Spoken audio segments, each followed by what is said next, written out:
The Han tribe continues to advance in technology and education, with the protagonist creating tools like magnifying glasses and movable type printing. These are meant to improve precision in crafting and to facilitate the spread of knowledge, signifying a move towards a more advanced and literate society. A new tribe, the Sang, arrives seeking to join the Han, and the protagonist plans to establish a new city dedicated to sericulture, silk production, near a chestnut forest. Meanwhile, Rat encounters a new tribe, the Yu, while scouting for the new city's location. The Yu are cultivating taro but lack salt, creating a potential trade opportunity, or subjugation, and access to new resources for the Han.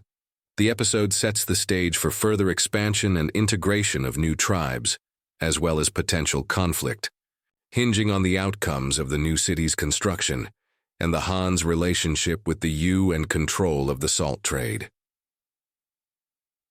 Chapter 440. The Yam-Han Negotiations. Mouse laughed without a word, thinking to himself, "What the heck is a yam? Even if I asked, you wouldn't tell me. After all, what tribal chief would willingly share food secrets? Except for me, the wise and mighty." Breakfast was a quick affair, and the Yam tribe's squad leader was stunned. The Han tribe was so damn rich. They had no worries about food or clothing, and they even used salty rocks to trade. Wait, what was that? Riding wild beasts? After the meal, the women quickly stuffed the pots and pans into the ox cart hidden in the bushes. The squad leader then noticed that there were two strange wooden contraptions hidden beside it.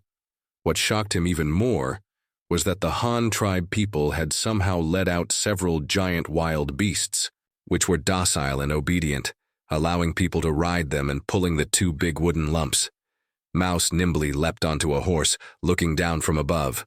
"Let's go, lead the way. I bet your chief is getting impatient." Oh. What kind of beast is this? Does it bite? Can it carry people? The squad leader cautiously touched the horse's long face. The horse snorted but didn't react much. "This is called a horse. It eats grass. Doesn't bite, but it can kick you to death. Don't stand behind its butt. Hurry up and lead the way. We can talk on the road. If you don't want to walk, just sit in the ox cart and point the direction," Mouse urged. The squad leader was delighted. Ride in an ox cart? That was something new. He could brag about it for a year. He happily scrambled into the ox cart, squeezing in next to the driver, pointing the way while constantly looking back. Those wooden wheels were truly magical. They were also piled with a bunch of tools he didn't understand. Oh, he did recognize axes. At the same time, on the other side, the Yam tribe chief, Yam Earth, was anxiously waiting. He had finally found a new source of salty rocks, but the other side wanted to negotiate, which was driving him crazy. He had arrived early at the agreed location, but he waited, and no one came. Little did he know, Mouse and his group had just finished eating and were leisurely setting off. Fortunately, the Han tribe had oxen and horses. Before long, a Yam tribe warrior came running. "Chief, they're here. They're riding wild beasts. There's one kind of beast as tall as a person, and the leader is riding that kind. And there's a horned beast pulling a big thing, and the squad leader is sitting on it." "What are you talking about? People, beasts." Before Yam Earth could finish scolding, the Han tribe's team arrived. The people and the beasts pulling things were truly in front of his eyes, shocking him so much that he almost bit his tongue. This surprise didn't last long. The sharp-eyed Mouse spotted Yam Earth from afar, squeezed his legs against the horse's belly, and the horse galloped over, scaring the Yam tribe warriors into retreating. Mouse reined in his horse in front of Yam Earth, and the horse reared up, on its hind legs, neighing a few times. Then Mouse jumped off his horse. "Are you the Yam tribe chief?" I am. Are you the tribal chief with the salty rocks?" Yam Earth stared blankly at the tall horse in front of him, taking a long time to come back to his senses. "I'm not the chief. I'm in charge of the warriors. We came here this time to the Chestnut Forest to find something on the chief's orders. Your people said you wanted white salt, so I came to ask how much you want and what you're going to trade." "For it," Mouse explained, The ox cart also caught up, and the squad leader happily ran back to Yam Earth's side. White salt, is that what you call the salty rocks? The more, the better. As for the trade, don't you want the fruits in the forest? You can pick whatever you want once a year, as long as you can carry it away, in exchange for a year's worth of white salt. Yam Earth stated the condition he had been thinking about for a long time, thinking that he had made a big concession. After all, the Chestnut Forest had supported a tribe. But Mouse almost laughed out loud. Damn it, so arrogant. Just wait, and... I'll let you see our chief in a couple of days, Mouse cursed inwardly. How many people are in your tribe? A year's worth of white salt is a lot. Also, taking a year's worth at once is too much. I can't make that decision. I have to ask our chief. Besides, the place you're living in now was originally abandoned when we moved. We also pick chestnuts from the Chestnut Forest every year. It was originally ours. How long have you been here for it to become yours? So, without asking the chief, we won't agree to this condition. However, since you're living here now, you can enter the forest as you please, and don't stop us from entering the forest either. As for the white salt, you'll have to trade other things for it. Mouse tried to soften his tone, but he couldn't appear weak. Chapter 441. Gifts and Invitations. Mouse's conditions were fairly fair, neither taking advantage nor showing weakness. His seemingly simple and honest mind had even dug a pit for the other side. He could have made the decision on a trade for a tribe's worth of white salt, but he deliberately said he couldn't. This was clearly a trap. The longer it dragged on, the more variables there would be. The Han tribe had no losses, but the Yam tribe had to endure the suffering of lacking salt. The longer the time, the more advantageous it would be for the Han tribe. Of course, Mouse's purpose was not just that. He was a genius who had come up with the idea of profiting from price differences. He still had this much intelligence. Yam Earth also saw the other side's sincerity in the negotiation. He didn't plan to hold on to the ownership of the Chestnut Forest too tightly. It was just a test. In negotiations, one should ask for the sky and bargain on the ground. Moreover, the other side had never seen them before, but they knew the location, size, and output of the Chestnut Forest, and they also knew about the abandoned settlement. These things added together were enough to prove that they were indeed a tribe that had moved from here. Even if they weren't, they came often. There was no excuse to forcibly occupy the Chestnut Forest. Our tribe has nearly 500 people and needs a lot of salty, white salt. If you can't take out a year's worth at once, we can trade slowly. As for the Chestnut Forest, we'll do as you say. But what do you want to trade the white salt for? If you want too much, I might not be able to agree. Yam Earth spread his hands. What? To trade for? There's a lot. The question is, what do you have that we need? You definitely don't have livestock like this, right? Mouse patted the horse beside him. No. Then how about animal skins? A large quantity would also work. Mouse continued to ask. Cough, cough. We don't have much of that either. Yam Earth's face turned red. They had just settled down for half a year and hadn't even found their footing. How could they have a large reserve of supplies? The people in their own tribe also needed animal skins for the winter, so it was already good enough if they didn't have to trade with other tribes. How could they have any surplus to trade? If it weren't for the fact that this place was close to the forest and didn't lack firewood, close to the river with a source of water and fish, and also had the Chestnut Forest for emergencies, they might not be able to survive this winter. No livestock, no animal skins. Then how about water containers? Do you have a lot of those? Mouse's smile was strange. We don't have that either. Yam Earth's face turned even redder. He, the chief of a large tribe of nearly 500 people, seemed to be looked down upon. No containers, no animal skins, no livestock, not even white salt. Tisk tisk, you guys are really... But we have all of these things, Mouse ruthlessly mocked. Wait, you said you have all of these things? Yam Earth was embarrassed and angry, but he still keenly caught the key information. That's right. Isn't the livestock right next to me? But our tribe doesn't trade this. You saw the white salt just now. As for animal skins, I wouldn't dare say how much the Han tribe has, but it wouldn't be a problem to keep your less than 500 people warm through the winter. As for containers, I dare say we have as many as you want. The premise is that you can come up with things to trade. Don't doubt it. Ask your subordinate if you don't believe me. Mouse proudly showed off the Han tribe's wealth, believing that the Han tribe was the richest tribe in the world, bar none. Yes, Chief. Before coming here, I had breakfast with them. They have large containers that can cook food and boil water at the same time, and they also have many small containers, enough for everyone to get one. Moreover, those containers are not only numerous but also very beautiful. I can't even tell what material they are. I can't tell if it's stone or wood, but they should have made them. They know how to make containers. The squad leader quickly stood up to testify. To be able to produce white salt and make containers, they were simply invincible. With these two things, what couldn't they trade for? He had underestimated the Han tribe. But this made his side even poorer. They had nothing that the other side would be interested in. What could they trade for those good things? Yam Earth was worried. You should really need these things, right?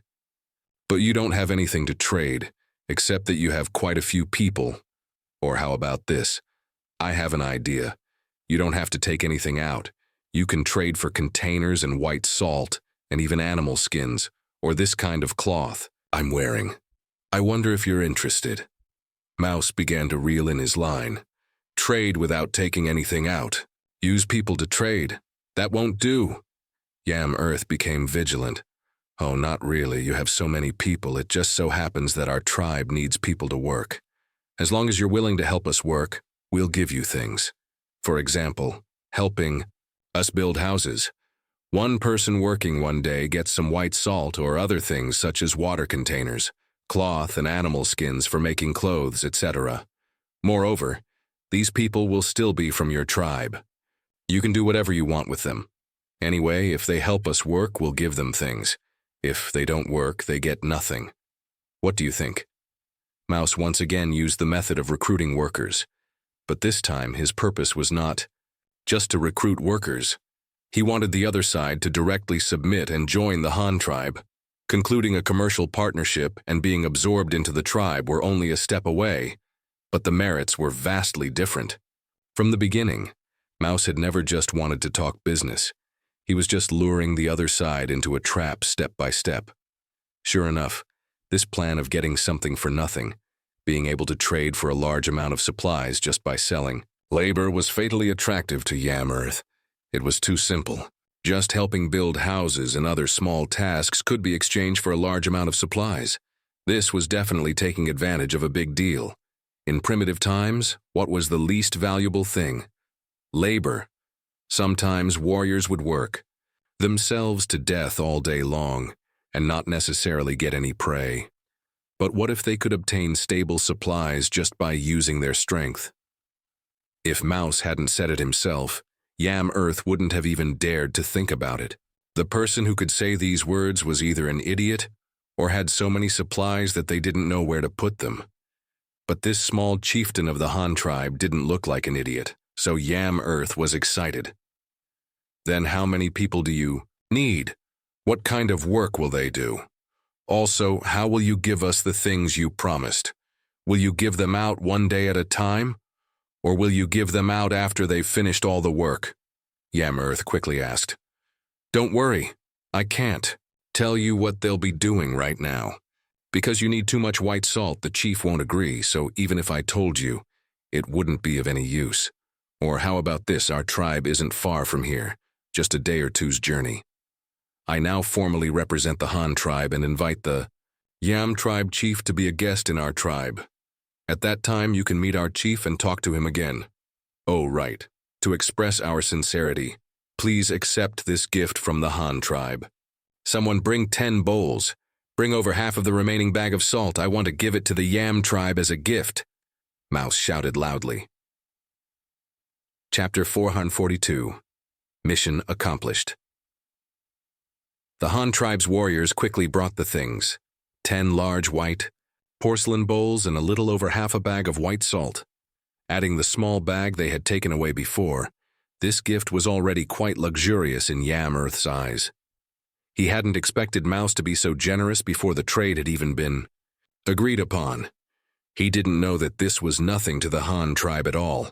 The same white porcelain bowls, the Han tribe could produce thousands in one kiln, and there was more than one kiln like that. This is really for us? Without trading anything in return? Yam Earth couldn't believe it. Of course, now that you're living here, we can be considered neighbors. There aren't any other tribes around here anyway. We're not that far away, so we should communicate more often after all. You also need to continue your bloodline, right? Take it. The Han tribe can afford these things. Consider it a gift for the first meeting between our two tribes. I came to your tribe this time, and I hope you can visit our Han tribe and also discuss the matter of exchanging for white salt. Mouse said generously. Thank you for your gifts. These things are truly precious. You are a very good person, straightforward. Your chief must be good too. I think our trade will definitely be successful. By the way, when can we go to the Han tribe to see your chief? It's almost autumn, and everyone needs to store food. So it's best to finalize this matter as soon as possible, so I can also go over and send some of our unique things to the Han tribe's chief. Yam Earth asked with great interest, eager to meet the rich and foolish person and hoping to get some more good things. Well, Mouse pondered slightly and immediately made a decision. How about waiting until we complete this task assigned by the chief? Then I'll take you back together. What do you think? It'll only take 2 or 3 days, and we'll go back when we find what we're looking for. First, collect silkworm cocoons for 2 or 3 days, plus the journey back, and the Han tribe would be harvesting rice. At that time, he would let them see the Han tribe's powerful food reserves and the huge city. Then, he'd lead this fool in front of the chief and give him a sales pitch. And when the chief's aura of dominance burst forth, wouldn't this so-called Yam tribe immediately bow down and submit?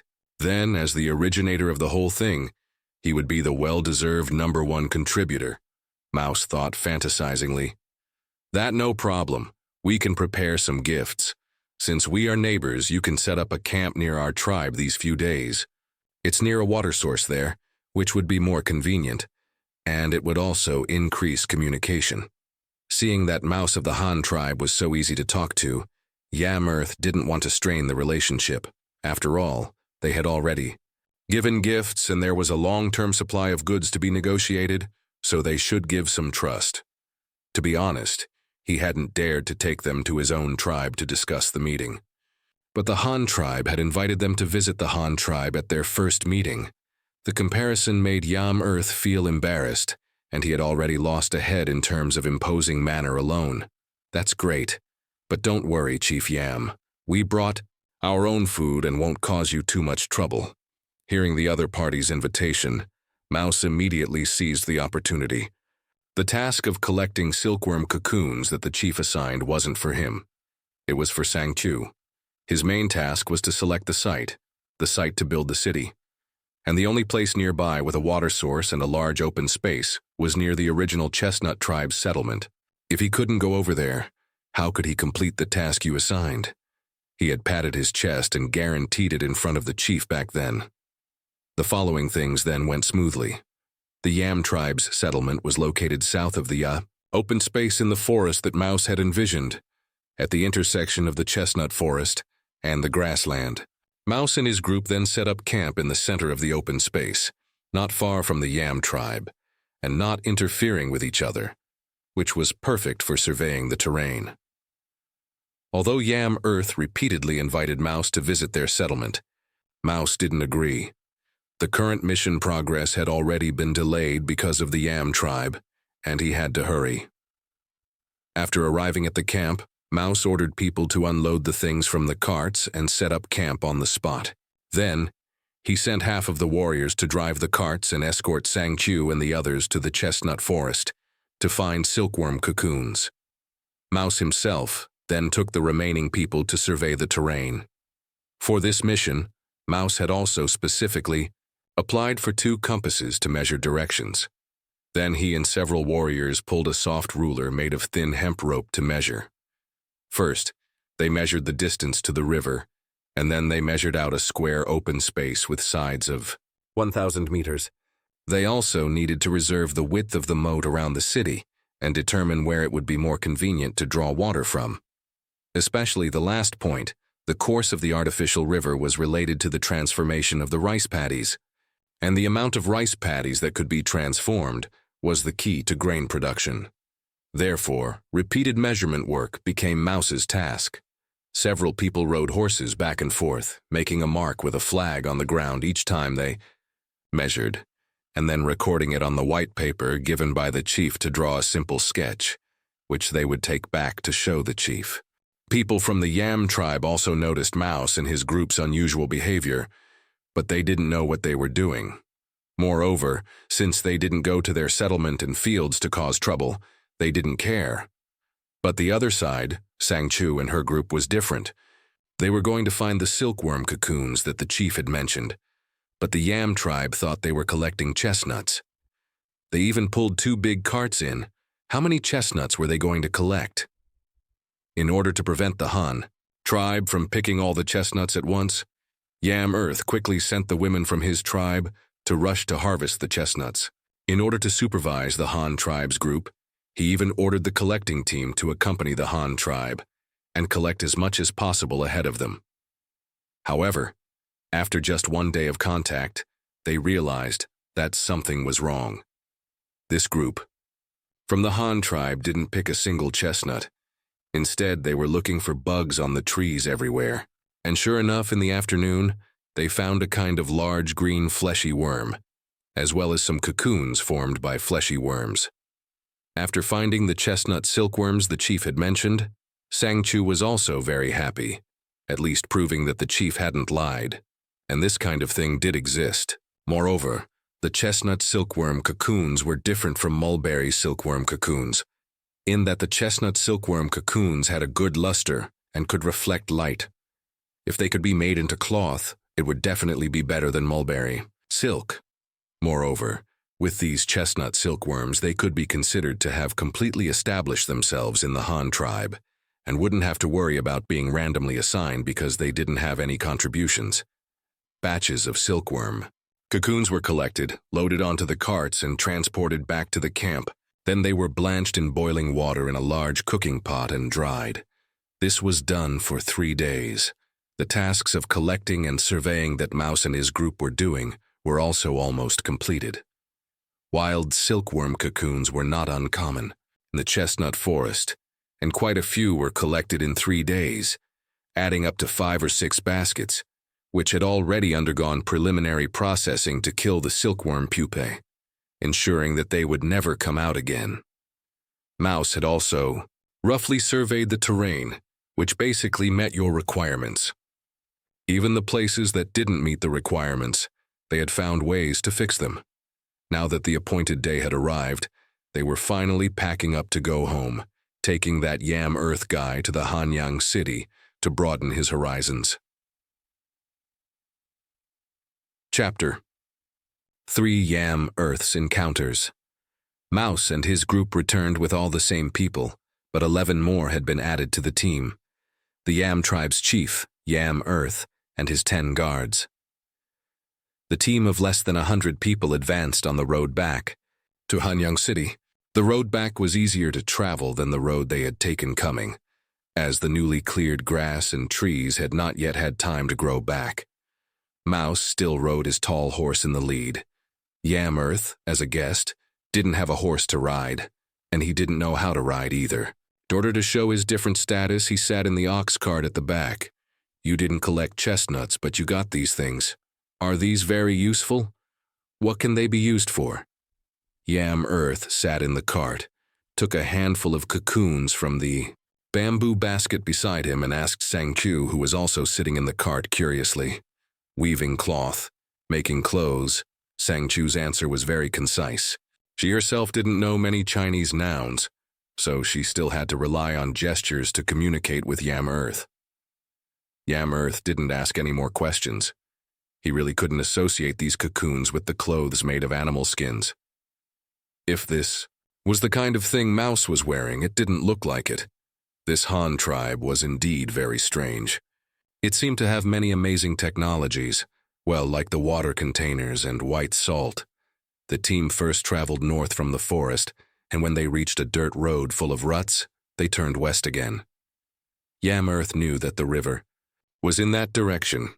It seemed that they really had come from the other side of the river. But he suddenly had a question. If the Han tribe's settlement was on the west side of the river, then why was the road they were currently traveling on, with the ruts extending eastward, so long that you couldn't see the end of it at a glance? This special mark was clearly not something that people or animals could have stepped on. Only the means of transportation he was sitting on now could press out such a unique mark. So, since they lived on the west bank of the river, why would they leave marks in the farther east? Yam Earth was a person who couldn't hide problems in his heart, especially when it came to curiosity. Not asking would make him feel restless. So he directly asked Sang Chu the question in his heart. I see that this mark goes even farther east. Does your Han tribe often go there? What's there? Yam Earth asked directly. There's another settlement. My people and I came from that settlement, and we only recently joined the Han tribe. Sang Chu didn't hide anything. Or rather, she didn't think there was anything to hide. The Han tribe's strength was not something that could not be revealed. The Han tribe has another settlement in the east. Why would a tribe have two settlements? Also, why did you join the Han tribe? Did they attack your tribe and force you to join? I see that there are no children in this team. Did they use the lives of children to force you to work? Yam Earth couldn't help but guess. The corner of Sang Chu's mouth twitched, and she couldn't help but wonder if this guy had a hole in his head, with such a rich imagination. Threatening them with children? Did the Han tribe need to do that? Her own people had worked in Liuyang County for more than half a year, and had seen many tribes join the Han tribe, but none of them were proposed by the Han tribe. They were all requested by those small tribes themselves. Wasn't that enough to explain the problem? The Han tribe has too many people. One settlement can't hold them all. You're also a chief, so you should understand that if there are too many people, the food production in one place won't be able to support them, so another settlement has to be built. You understand that, right? As for us joining the Han tribe, it wasn't threatened by the Han tribe. We joined voluntarily. The Han tribe is very powerful, so powerful that you can't even imagine it. Joining the Han tribe means living a life without hunger and cold. My people are willing to join, and I have nothing to object to, so I joined, Sang Chu said with a look that said it was that simple, innocently spreading her hands to indicate that it wasn't as complicated as he thought. This answer left Yam Earth speechless. He admitted that the Han tribe had white salt, containers, livestock, and vehicles. It was indeed a very powerful tribe. But even so, it shouldn't be enough to make other tribes join voluntarily, right? If they really wanted those things, wouldn't they trade for them? Was it necessary for the whole tribe to rely on them? Sang Chu also felt that there was no need to continue explaining. She had already said that the Han tribe's strength was beyond the imagination of others. Just wait, and when you see it with your own eyes, it'll probably be even more exaggerated than when she first arrived in Hanyang City. This wait didn't make Yam Earth wait long. They began a forced march early in the morning of the first day, and didn't stop to rest until they couldn't see the road. On the second day, they set off again at dawn, and the second day they were traveling on a bare road. So, not long after noon, they had already heard the sound of the river. The Han tribe was about to arrive. How are we going to cross the river? It's no problem for people to swim across, but what about these livestock and vehicles? And all the things on the carts? Yam Earth couldn't help but ask curiously. Just walk across. Sang Chu's answer seemed calm and reasonable. She had already walked across that wooden bridge twice. The first time she walked, she felt it was very magical. The second time, she could only admire the strength of the Han tribe. And now the third time she walked, she was full of pride, because in front of Yam Earth, she represented the Han tribe. And she was also a member of the Han tribe. Just walk across? You can just stand on the cart and look ahead. Sang Chu didn't explain too much. Hearing her say this, Yamurth's curiosity could no longer be restrained. He stood up on the cart and looked ahead. Under the scorching afternoon, the sparkling river was like a silver-white jade belt. However, right in front of them, the jade belt was abruptly cut off in the middle. There, it seemed like something was lying across the river. Yamurth judged. Having received the answer, he was immediately shocked. As the distance closed, the thing became clearer and clearer, clear enough to see every thick wooden plank on it. It looked no different from the ox cart he was sitting under his butt. Even a fool could see that this thing lying across the river came from the hands of the magical Han tribe. The cart driver didn't even ask them to get off.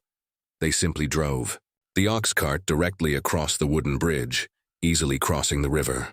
They didn't even hear a sound from the wooden bridge along the way. This thing was really stable. However, at this time, Yamurth didn't utter a cry of surprise for this magical wooden bridge, because the scene on the west bank of the river had completely subverted his understanding. He saw the city built of dark cyan bricks and stones. Chapter 444, Sharpening Knives. You stand on the ox cart, your vision excellent. What greets your eyes is a city wall that soars into the clouds, imposing beyond belief. The farmland beside the road is also jaw-dropping. Golden weeds are growing vigorously. Row upon row, column upon column, arranged too neatly to be naturally occurring. A dozen or so ditches divide the fields into square plots. Anyone who believes this is wild growth is a fool. You two can't help but tremble. Such a towering structure could never be naturally formed. The straight brick seams are all proof that this is a man-made miracle. Its purpose is probably the same as the fences of the Yutu tribe, used to defend against beasts and enemies. But the difference between the two is like heaven and earth. We've arrived. This is one of the settlements of our Han tribe called a city, Sang Chu introduces proudly, emphasizing the words, our Han tribe. Yutu doesn't say a word, his eyes unable to take it all in. He frantically swivels his neck, greedily examining this city beyond his imagination. The city gates are wide open, and the drawbridge is firmly set over the moat. The beasts around Hanyang City have long been cleared away, so there's no need to worry about them barging in. Only someone hopelessly stupid and recklessly inflated would dare wander around here, because that would mean they'd be turned into fertilizer by humans. Yutu is a little nervous. He jumps off the ox cart and insists on walking into the city. This feeling is like a devout believer going on a pilgrimage. Although not to the point of kowtowing, the trembling of his legs betrays his unease. His bare feet, clad in simple sandals, step onto such a flat, solid, and clean bluestone road for the first time. Yutu doesn't know which leg to move first. He can understand the tall, sturdy walls, as they are for defense. But even the road is paved with bricks. What can he say about that? The accompanying warriors are also dumbfounded, unsure whether this journey is a blessing or a curse. Neatly arranged bluestone houses line both sides of the street. Children are playing and frolicking while adults are busy with their own tasks. Many tribesmen are gathered by the well, sharpening their sickles and plows. The chieftain gave the order this morning to prepare for the autumn harvest, and tomorrow the entire city will mobilize. People come and go on the street, some preparing sacks and carts, others following Shuwu, Rat Shaman, and the elders to clean the warehouses. The two old men attach particular importance to the annual autumn storage and voluntarily take on the task of supervision and command. In the afternoon, the logging team also uses ox carts to bring back wood and firewood for both daily use and winter reserves. The woodworking shop's vehicles transport processed building materials to the construction site in the city center. This scene of prosperity directly reflects the population size of the city, which greatly shocks Yutu. In just a short while, he sees more children than the entire Yutu tribe. Not to mention the busy adults, the huge population difference leaves him speechless. This is just one of the settlements of the Han tribe. There are two more to the east. Sang Chu's words echo in his ears. There are too many people, one place. Can't support them all, so we need to open up other settlements. Too many people. Yutu sighs and gives a wry smile. It really is. Too many people. Shuda, rat big, who had left earlier, appears before them again. He politely says to Yutu, "Let's go, the chieftain wants to see you." Only then does Yutu remember the real purpose of his trip. He quickly asks, "Where is the chieftain? Is it far from here?" "Not far, just around the corner." Shuda smiles, his eyes gleaming. "This is a genuine contribution. Here we are, this is it." Shuda stops in front of a 3-story building.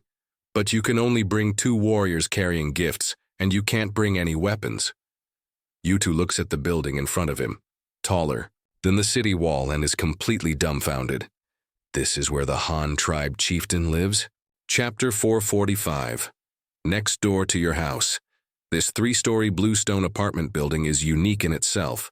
You definitely won't see the same building anywhere else. The 3 of them nervously follow Shuda into the building. The long corridor is lined with open classrooms filled with desks and chairs. Yutu doesn't understand what these things are for. Shuda leads them up the wooden stairs. Yutu is startled again. The Han tribe is truly skilled at working with wood.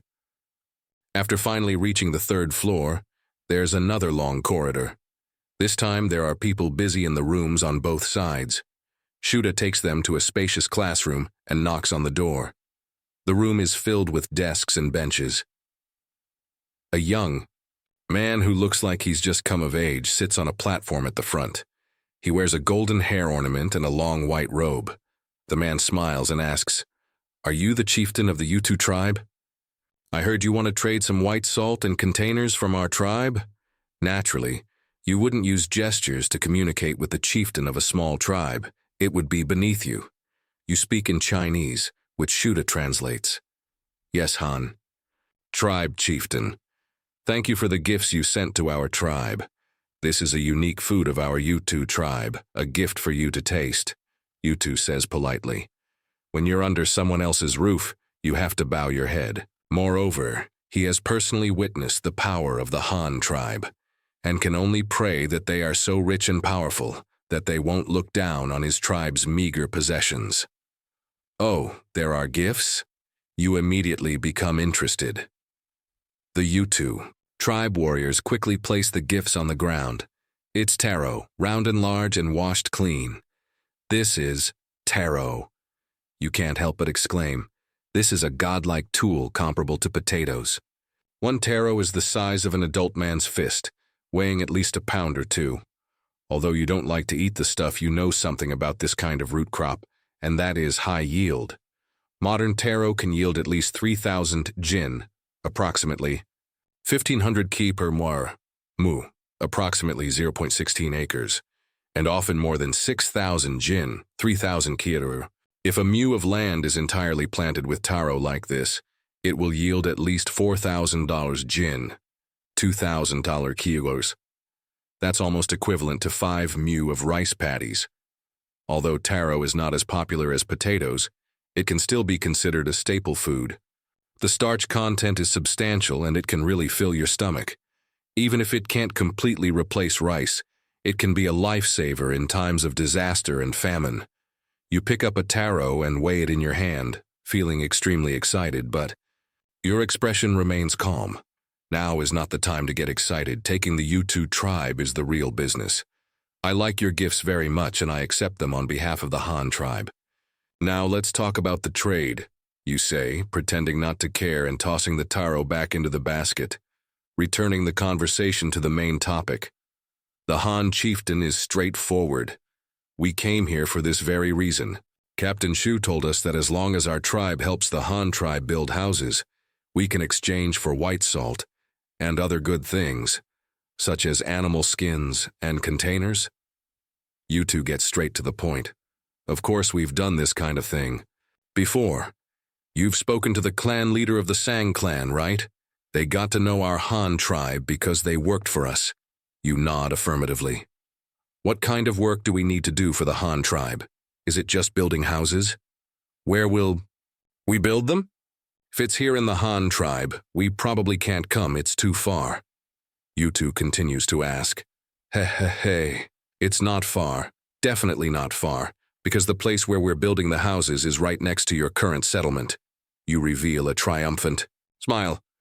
U2 is stunned when he hears the translation, followed by deep fear and unease.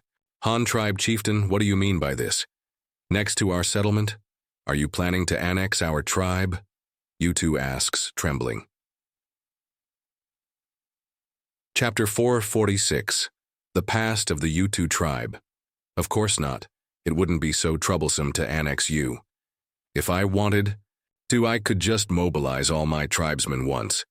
And you know what the result would be, you say, spreading your hands. Our Han tribe has a lot of people, and it's constantly increasing. One city isn't enough. So we built 2 more cities on the east bank of the river, but it's still not enough. Now we need to build a 4th one, located in the place that Shuda and the others measured a few days ago, a distance from you. This won't affect your life. That's the real purpose of sending him there. You explain in detail. Before we chose that place, we didn't know you had moved there. The place where you're living now is one that we abandoned long ago, and we go to that forest every year, otherwise we wouldn't know that the place is suitable for building a city. Hearing your explanation, U2 remembers Shuda and the others measuring the land by the river a few days ago. So that's what they were doing. The Han tribe didn't do it on purpose. So now there's only one question left. The Han tribe wants to build a city and they can't stop them. Opposing them would only lead to death. But if the Han tribe city is really built next to their settlement, is it a good thing or a bad thing? Should their tribe help them build the city? What consequences will it have on their tribe? U2 falls into thought. Once they are so close to the Han tribe city, they will inevitably enter a state of mixed living. They will be on the same river, drinking water together, and relying on the same forest, collecting firewood together. He just doesn't know if the Han tribe will hunt. If they hunt, they might have disputes over the ownership of the prey. No, that's not right. The Han tribe has so many people there won't be any disputes. If their large number of hunters go out, the U2 tribe's hunting team won't even get a hair. But living with the Han tribe also has visible benefits. At least they won't have to worry about white salt. They can directly exchange it with them. And other kinds of living supplies can also be exchanged. It will just be troublesome to eat meat in the future. Except for spearing fish in the river, which won't cause disputes. They probably won't get a single animal in the forest. Fortunately, they can grow taro. Otherwise, even food would be a problem. U2 is suddenly caught in a dilemma. No, it can't be like this. We can't move again. U2 warns himself in his heart. It's already early autumn. And if they move again, they definitely won't be able to find a safe place to spend the winter before winter arrives. By then, their entire tribe will starve and freeze to death due to lack of food, animal skins, and houses. But if they don't move, there's the powerful Han tribe next door. U2 falls into incredibly conflicting thoughts. You're not worried, and you don't expect them to bow down at first sight. Everything has a process. Shuda insisted on bringing them over at this time to show the power and wealth of the Han tribe. Now they already know how powerful they are, but they haven't really seen how wealthy they are. Tomorrow, take them to see the rice harvest. Let them taste the Han tribe's rice and delicacies, and then let them see what breeding is, as well as the Han tribe's large livestock reserves. You think to yourself and then say, you don't need to rush to make a decision. You can stay in the Han tribe for a few days and see our way of life. The tribesmen of the Han tribe have no ill intentions. Even if we become neighbors, it will only be beneficial. Chapter 447. Advanced Concepts. U2 can't refute your attempt to make him stay. He hasn't achieved the purpose of his trip yet. The trade of white salt and supplies hasn't been negotiated. What use is it to go back? Now, U2 is no longer concerned about the white salt, but about what will happen to his tribe in the future. Now, even if he wants to escape, he might not be able to. He can't negotiate and he can't run away. Since the Han tribe chieftain insists on him staying to see his tribe, then he'll just watch. With a nothing-to-lose mentality, U2 and his entourage follow Shuda to stroll around Hanyang City. Shuda takes them to visit the carpentry workshop, the construction site, the weaving workshop, and the animal husbandry farm. These things are an excellent demonstration of the Han tribe's technological level and productivity. Some things can't be learned with just a glance. Like carpentry, it seems simple, but to what extent can it develop without metal tools? Even if you're incredibly smart and learn it with a glance, can you actually make it? Can a small tribe of less than 500 people create high-tech things like windmills? Conversely, you didn't let them visit advanced professions like blacksmithing. This way, they wouldn't know how to make tools and wouldn't think of extracting materials from stones. You also didn't let them visit the most basic pottery firing technology, because this is too simple. Basically, you can understand the principle with just a glance. Your idea is simple. Monopolize the manufacturing of containers to control other tribes. This is the foundation of the Han tribe's peaceful development. After visiting these places, Yutu and his entourage have become almost catatonic. These heaven-defying technologies have completely shattered their original worldview. In the afternoon, back in their assigned housing, they are completely dumbfounded, only repeating one sentence. So it can be like this. In the animal husbandry farm, he came into contact with the concept of raising animals for the first time. The Han tribe's sows give birth to litters of 12 piglets at a time, and they only need to collect some vines every day to turn them into meat. What an advanced concept. They have also learned how to plant crops and should understand the advantages of planting compared to gathering. That is stability. However, they have never learned to extrapolate from this. When they are still worrying about animal skins for the winter, the Han tribe is already taking wool from the raised sheep to weave cloth. Living sheep are sheared and the wool regrows, so they can use limited resources indefinitely. Look at their advanced concepts and look at what their own tribe is doing. Killing sheep for their skins is like killing the goose that lays the golden eggs, draining the pond to catch all the fish. How shameful. Reflecting on these sights, time unconsciously comes to dinner time. To promote the Han tribe's way of life. In every aspect, Yutu and his group are even made to cook their own dinner. Shuda's warriors are teaching Yutu how to cook. Yutu finally confirms that the Han tribe has a stable staple food. The Han tribe's way of eating is much more particular. Food must be placed in pre-washed plates and porcelain bowls, then placed on a wooden table. They must wash their hands before eating. When several people eat together, there are rules for seating. There must be an order of seniority, and only the person with the highest status can sit in the upper seat. After finally completing all of this, they have to use chopsticks to actually put the food in their mouths. My God, this is simply torture. But although they are difficult to use, they are good for scooping rice. Especially when he hears Shuda introduce that this is a crop grown by the Han tribe themselves. Yutu even thinks he has found a kindred spirit for a moment. When he eagerly asks Shuda for confirmation, Shuda readily admits it, and tells him that tomorrow is the day of the rice harvest, and if they are interested, they can go and see it. Interested, of course we're interested. We'll definitely go tomorrow. Yutu immediately nods in agreement. Chapter 448. Your questioning before dawn. Hanyang City is filled with smoke from cooking fires. On the day of the harvest, breakfast must include meat. One is to have energy for work, and the other is to symbolize the harvest. Every household raises black-boned chickens and white rabbits. The extravagant ones stew a rabbit to eat, or kill a chicken. The least well-off will still have some eggs. The harvest is a time of joy, and it has gradually come a custom. You are very pleased with this. Finally, it has a bit of the feeling of a nation. The people of Tianchao, China, ever since they unlocked the skill point of farming, have valued farming more than their own lives. The people take food as their heaven, Min Yi Shiwei Tian, and the Han tribe is no exception. On this day, all the workshops in the city are closed, and almost all the people in the city are mobilized. Yutu doesn't have to work, but he is allowed to observe. You raise your sickle and cut the first bundle of rice, and then comes the spectacular scene of thousands of tribesmen waving their sickles forward to harvest. Some people harvest, some people thresh the rice, Some people bundle the stalks, and some people load the carts to transport the grain. Everyone has a clear division of labor and works in an orderly manner. You two and the others are dumbfounded. So this is the correct way to plant. The U2 tribe's planting technology is too far behind the Han tribes.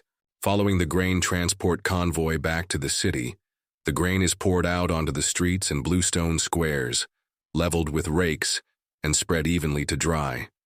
Children hold long net bags and watch over the drying grounds to prevent birds from stealing the grain. Is this the white rice we've been eating these past 2 days? U2 curiously grabs a handful of grain.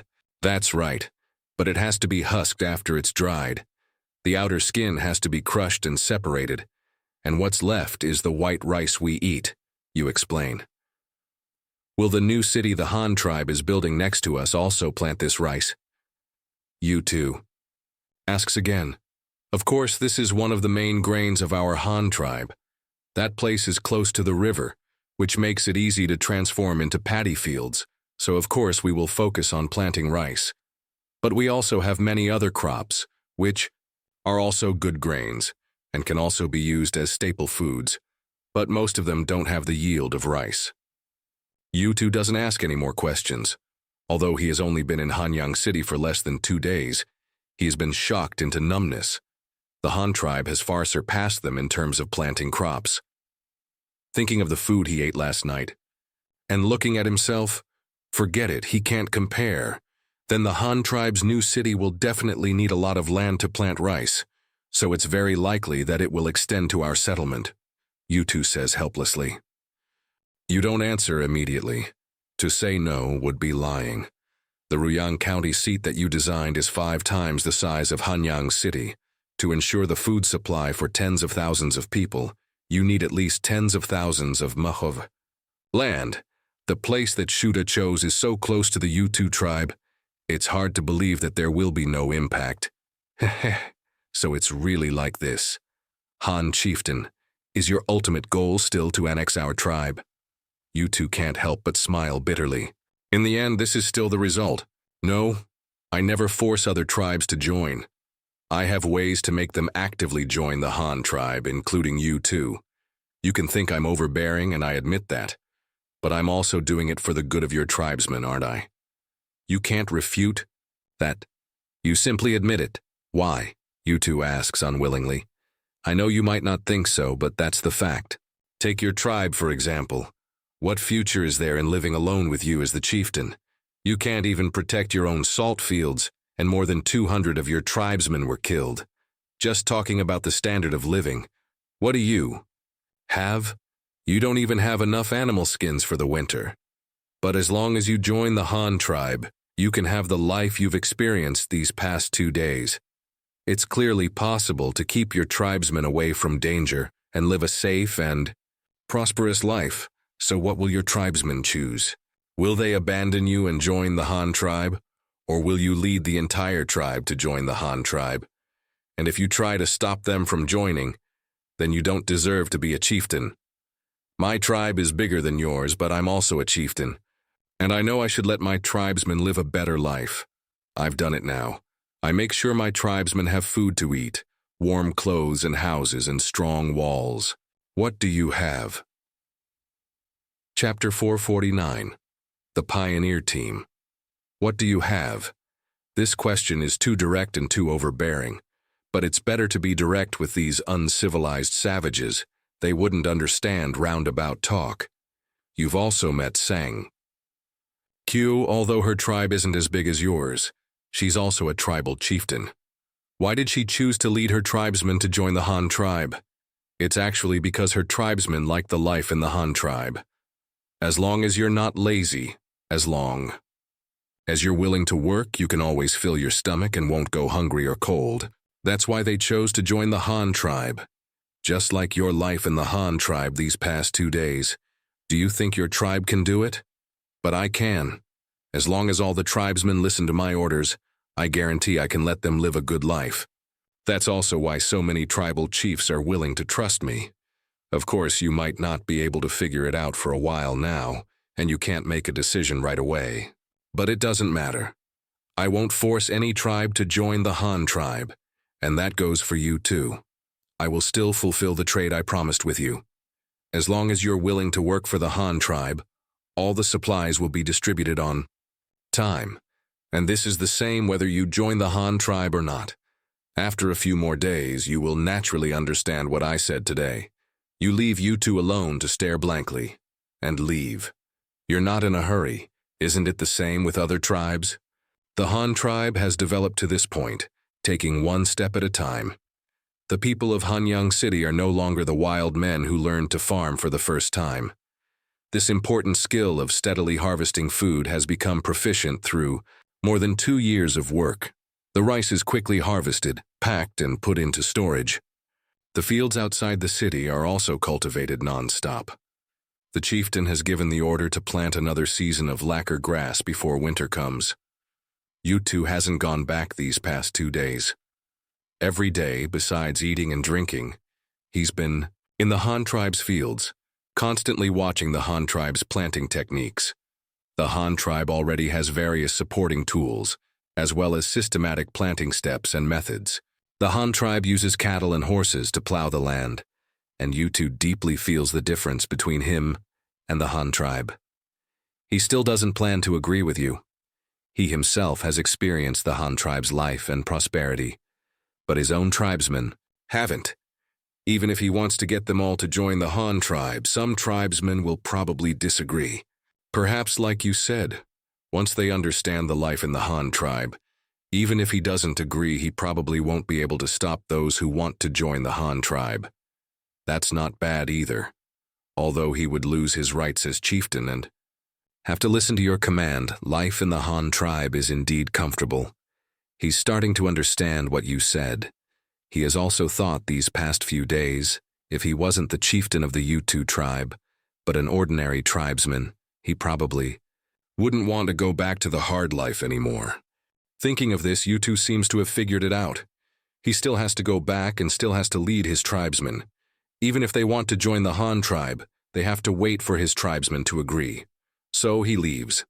He has decided to stay and help the Han tribe build the city. One is to make life better for his tribesmen, and the other is that he wouldn't have a chance to flee with the entire tribe anyway. Speaking of this, he thinks you are a very bad person. To prevent them from running away, you specially sent Shuda with a group of people to go back with them, saying that they will immediately start building the city walls, and also bring a batch of supplies that the Yutu tribe urgently needs, so they can use them first. But Yutu believes that you sent Shuda to monitor them, to prevent the Yutu tribe from sneaking away. From the rice harvest in Hanyang City, it takes about half a month to complete the harvest and replanting. Hanyang City returns to its previous routines again. The pioneer team led by Shuda also officially set up camp next to the Yutu tribe, becoming a new human resource trading market. And the main source of labor now is the neighboring Yutu tribe. This time, the formation of the pioneer team is more experienced than the first time. Those who are sent out are no longer people who are proficient in trading, but various skilled technicians. This is also a special arrangement to facilitate the work of leading those laborers. Chapter 450. The Highland Tribe, the Construction. Of the new city was constantly on your mind as the great chieftain, but you were spread too thin.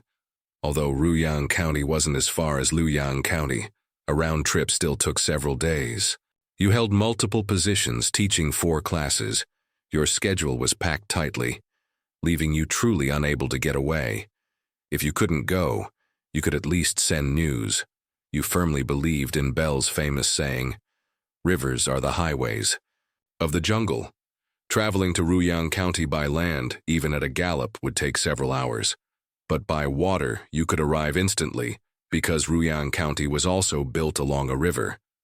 Hanyang and Ruyang were separated by a river, and this river was the lifeline between the 2 counties. To not utilize this natural channel would be a disservice to your name, Luo Xiao Chong. Restricted by the river's width, large ships couldn't pass.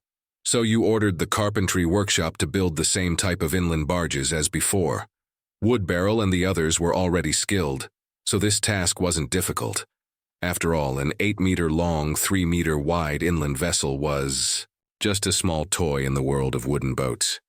The construction of the new boats was surprisingly fast. The most time-consuming part of building wooden boats was the planks. But Hanyang City had a windmill-powered automatic saw, which was practically a cheat code artifact. Logs went in, and a continuous stream of planks came out the other end. First, they made double rows of keels. Then they used fire to bend and shape the soaked planks, and finally assembled everything. Originally, it took you a month with dozens of people to complete a wooden boat. Now the carpentry workshop could produce one a week. In half a month, 2 new boats took on the heavy transport burden between the 2 counties. They could make a round trip in just 1.5 hours, completely stunning the Taro tribe. Large quantities of living supplies, construction tools, and artisans were frequently landing at the Ruyang County settlement at a rate of 4 to 8 times a day, leaving the Taro tribe completely dumbfounded. Taro Earth had at least been to Hanyang City, but he had traveled by land, taking at least 5 days for a round trip. In his mind, even if the Han tribe wanted to build a new city, the speed couldn't possibly be fast. If things fell apart, he could still lead his people to escape. But now, watching the wooden boats making 8 trips a day, he just wanted to die on the spot. This didn't even give them a chance to run. In a short while, the Han tribe could reinforce with 100 or so people, all strong young laborers.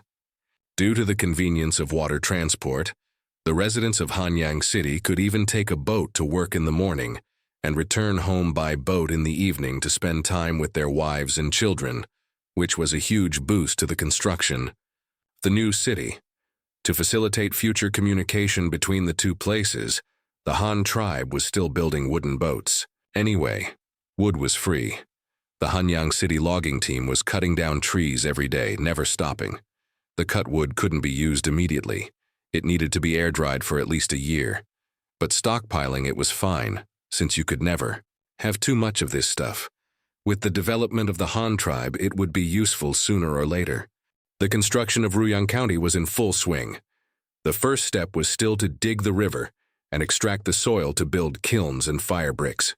With the experience of building Hanyang City, this time it was smooth sailing. The only difference was that Ruyang County was larger, with sides of 1,000 meters. The city walls and moats naturally had to be larger as well. The city walls of Hanyang City were 7.5 meters high and 3 meters wide at the top. The Ruyang County walls were 12 meters high and 6 meters wide at the top, so even installing large ballistae on top wouldn't affect the movement of personnel. The structure was still made of rammed earth covered with bricks. To obtain a large amount of rammed earth, the moat was dug wide and deep. The 8-meter-wide moat not only provided the earth needed to build the city, but also facilitated building houses and firing bricks within the city. After all, the surrounding land still had to be reclaimed for farmland, so they could only pluck the wool from one sheep. Although the workload was large, you weren't in a hurry. You were just building in advance to prepare for expanding the population in the future. From the beginning of August to the beginning of September, in 1 month, the decoration of the 4 teaching buildings in Hanyang City was also successfully completed, and they could be officially put into use. The construction of the government office building was also proceeding rapidly. The pure wooden structure made its construction even faster than the teaching buildings. Once the foundation was laid, the wooden structure went up quickly. Wooden pillars were erected one by one, and then beams, stairs, and wooden planks were added. Under your personal direction as the designer, it changed almost daily. At this rate, the office building would probably be completed before this class of students graduated. But one day in early September, Yu Yi, the scout you had sent out to reconnoiter, returned. Not only that, he had also brought back more than 500 people, as well as a small number of domesticated highland wild donkeys and a large number of alpacas, totaling more than 200. You were directly shocked. What surprised you even more was that the northern lands were mountainous, rich in wild donkeys and alpacas. But these people couldn't just eat meat. They also needed to supplement vitamins. Hanyang City could grow vegetables and pick wild fruits. But where could they find fruits and vegetables in the northern lands? They ate leaves, and these were processed leaves. Raw leaves didn't taste good and they dried out if left out for too long. But they had learned to knead and ferment them, which could be considered the original prototype of tea, right? So, what should this be called? Highland tea? Highland black tea or Highland green tea? You'd have to taste it to know. Based on their special products, you decided to name them the Highland Tribe. Now, they would adopt the surname Gao, becoming the Gao clan of the Han tribe. As usual, the meeting place was still the teaching building, still on the 3rd floor. Since having this teaching building, you had increasingly enjoyed receiving foreign guests here, because it was high. If you don't make them climb the stairs first, how can they appreciate the power of the Han tribe? How can you get them to sincerely submit?